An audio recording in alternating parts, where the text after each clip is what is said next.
iyi si yacu hagiye ijyaho cyangwa se iyi si yacu hagiye havukaho ibyamamare byinshi cyane, ariko bamwe barapfuye ndetse abandi baracyanariho, bamwe ndetse banapfuye mu myaka myinshi ishije ndetse bakaba barapfuye tutaranavuka, ariko ubu ngubu tukaba tubasingiza. Hahandi ubona abantu basingiza umuntu ukagira ngo ni imana yabo.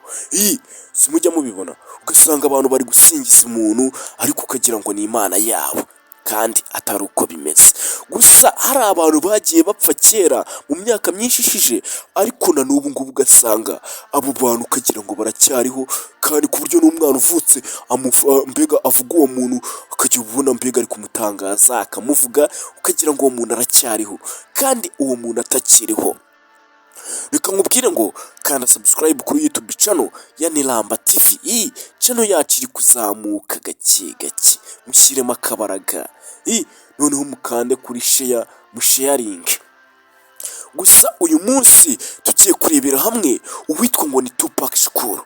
Tupac Shakur ni muntu ki? Tupac Shakur yari umuraperi wo muri Leta Zunze Ubumwe za Amerika.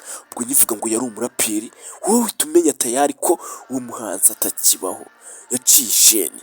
Gusa Tupac Shakur urupfu rwe rwabaye amayobera cyane. Inzego nyinshi za RIB nyinshi zo muri Amerika zagiye zikora iperereza ariko byaranze. Gusa Tupac Shakur urupfu rwe rwabaye amayobera kugeza na n'uyu munsi. Bimeze biti, byagenze gute? Reka nze twinjire mu kiganiro cya Tupac Shakur. Gusa ntabwo ushaka ko iki kiganiro kiri buze kuba kirekire, kuko Tupac Shakur avugwaho ibintu byinshi cyane. Mbega urumva urupfu rwe ni amayobera, abantu benshi bavuga ibyo babonye. Gusa nonaha muri aka kanya ndaje ngo nk'ukuri Tupac Shakur bimeze bite? Yapfuye ryari? Ese yarashwe ryari? Ese yarashwe bigenze bite? Yari ari gukora iki bamurasa? Kanda subscribe, ndaje dukomeze n'ikiganiro cyacu cy'uyu munsi. Tupac Shakur yapfuye bamurashe. Icyo nicyo kintu cya mbere ugomba kumenya. Tupac Shakur yari ari mu modoka baramurasa, nicyo kintu ugomba kumenya. Tupac Shakur ubwo hari ku itariki 7 z'ukwezi kwa 9 1996 nibwo Tupac bamurashe ari mu modoka agenda. Cyo ngicyo cyumva. Tupac bamurasiye ahitwa ngo ni muri Las Vegas muri Nevada, niho bamurasiye muri Las Vegas, ni muri Leta Zunze Ubumwe za Amerika. Abantu benshi murahazi, hari igihe tujya dutembererayo twabonye amafaranga. Tupac Shakur ngo yari ari mu modoka ava kureba ino mikino y'iteramakofi. Imikino y'iteramakofi murayibona ikinwa na ba Michael Tyson, murayibona. Iriya mikino niyo Tupac Shakur yari arimo mbega niho yari arimo kuva avuye kuyirema, mbega n'ibindi byamamare byose. Iriya mikino irakunzwe cyane muri Amerika, mujya mubibona ko ibyamamare bijya kureba. Mbega nk'ukuntu mubona hano mu Rwanda aba ibyamamare byinshi bijya kureba hara muri Genesis Comedy. Reka tubigereranye na Genesis Comedy cyangwa se muri Kigali Arena. Mujya mubona ibyamamare byinshi bijyayo.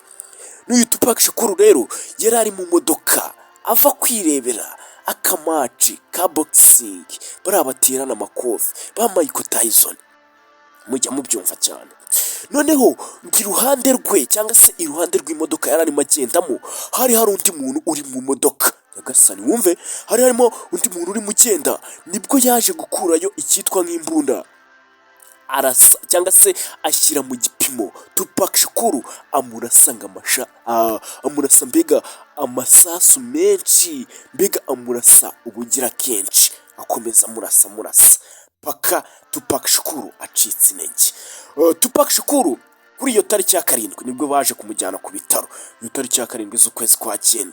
Gusa Tupac Shakur abaganga bakomeje kumwitaho, ndetse muzagenda mwumva n'ibiganza, ndaza kujya mbazanira n'ibiganiro cyangwa se ubuhamya bw'abaganga bagendaga bamuvura bamwitaho gake gake guhera kuri la tariki ya 7 z'ukwezi kwa 9 muri 1996.